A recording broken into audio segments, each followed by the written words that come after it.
আজকে আমাদের রান্না হবে গোবিন্দভোগ চালের পায়েস। সেজন্য এখানে দুধটা ফোটাতে বসিয়ে দিয়েছি, একটু জল ফোটাতে বসিয়ে দিয়েছি। এখন চালটা দিয়ে দেবো। এখানে 100 গ্রাম পরিমাণে আমি চাল নিয়েছি।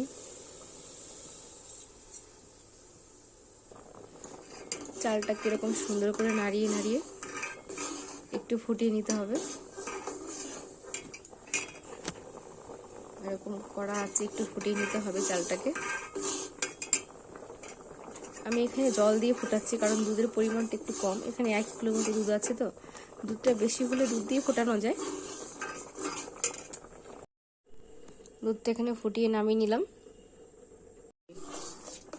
কাটতে কাটতে এখন চালটা একটু ফুটে এসেছে, তো এর মধ্যে এখন আমি দুধ অ্যাড করে দেবো।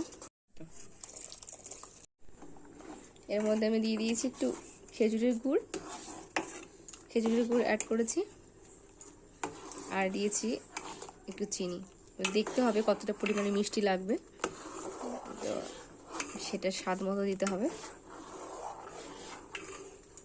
তো চলো দেখতে থাকো। এই তো পায়েসটা প্রায় হয়ে এসেছে, আর একটু হবে।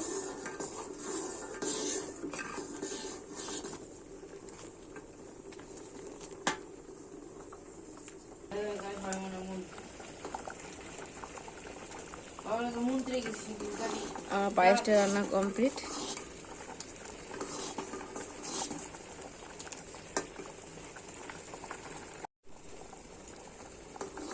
দেখো বন্ধুরা, পায়েসটা কেমন ক্ষীর হয়েছে, খুব সুন্দর হয়েছে, খেতেও ভালো হয়েছে। টেস্ট করে দেখলাম আর কি। তো তোমরা এভাবে পায়েস বানিয়ে খাবে।